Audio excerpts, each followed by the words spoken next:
Hello students, welcome to my channel. My name is Darshan. I am your maths prof.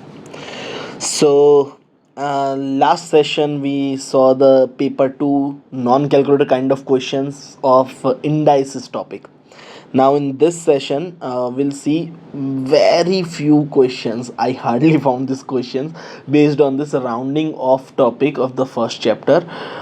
Let me tell you, this will be very short video because this is very small topic. Hardly you can find any question based on this. So in paper 2 I found non-calculator kind of 3-4 questions based on this, and which are very objective kind of questions, so they'll be solved within a couple of minutes only. So be with me. A very small video, I know that, but I had to make it. I just didn't want to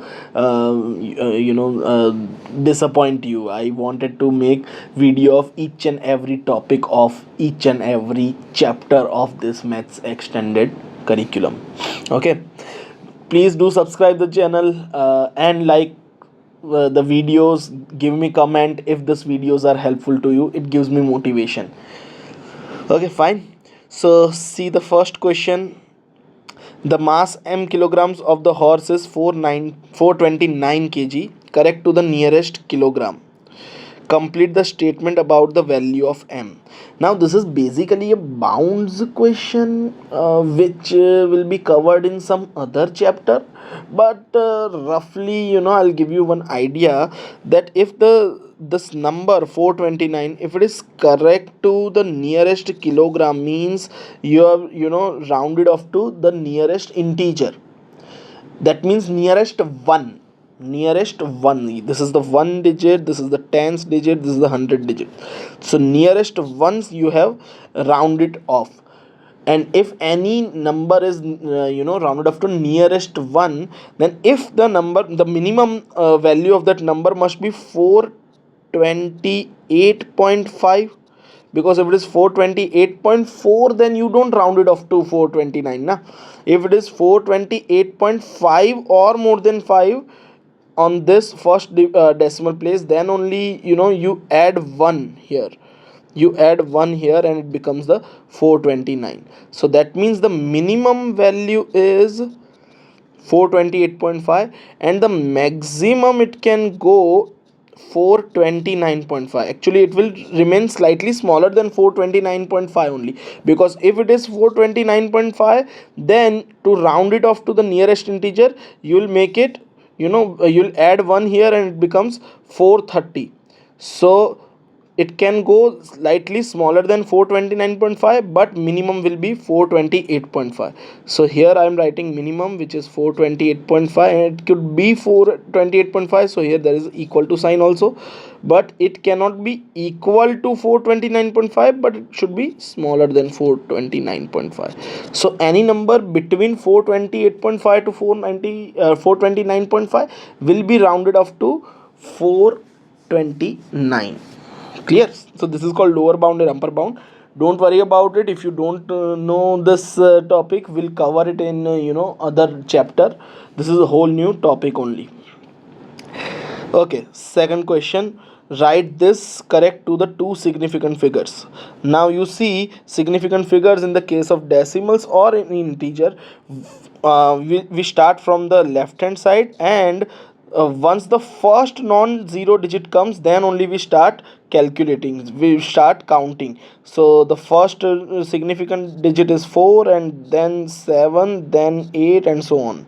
Okay, so now we just want two significant figures, so it must be 4 and 7 only. But till now, after that we'll check the digit. If it is 5 or more than 5, we'll add 1 here.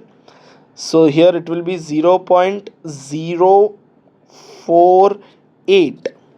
And now don't put zeros to match the number of digits with the original one. In the case of decimals, you don't do that. In the case of integers, you will have to match the number of digits with the question. So this is the final answer of this chapter, this question, that is 0.048. Clear? See the third question. 1.8972, all are significant. Okay, sorry, so here we are supposed to do it two decimal places only. So two decimal place, so after 1.8 and 9 both must be there, but after the 9 there is 7. If the digit is 5 or more than 5, you add 1.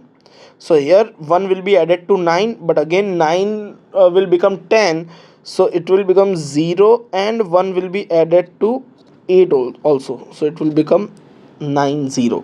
So 1.90 is the answer of this third question. See the fourth one.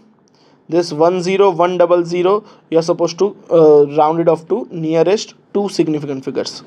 Now this 0 is significant because it comes between two other non-zero digits, but last zeros in the case of integers are not significant.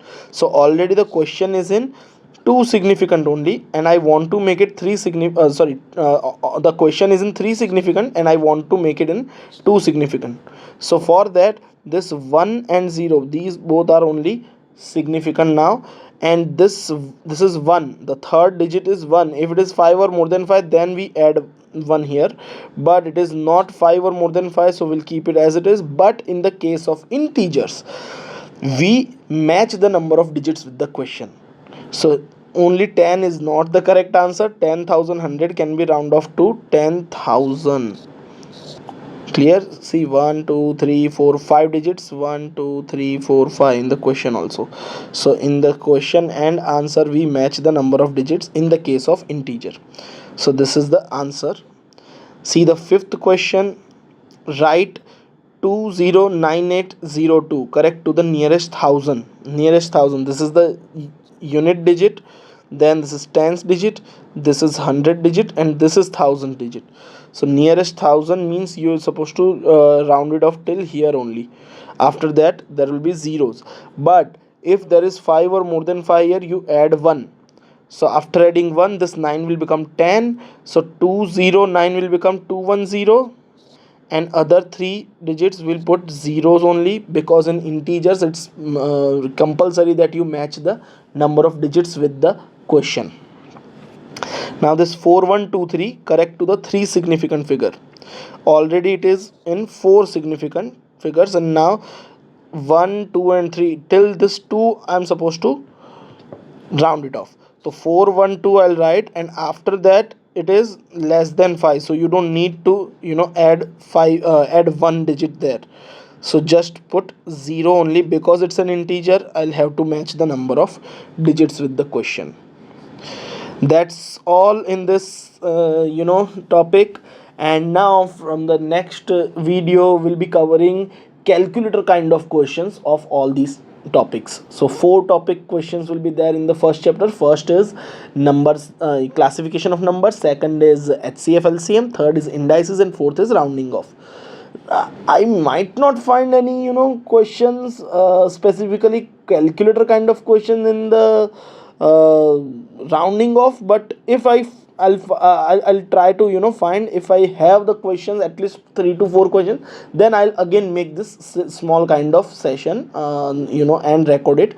But for HCF LCM, classification of numbers, as well as in indices, there are plenty of questions available. So we'll make worksheets out of it, and I'll record lectures, record sessions to share with you guys. Fine. So wait for those sessions in which we'll solve the questions based on paper 4 kind of calculator kind of questions. Okay, till then just keep practicing mathematics and keep supporting. Thank you.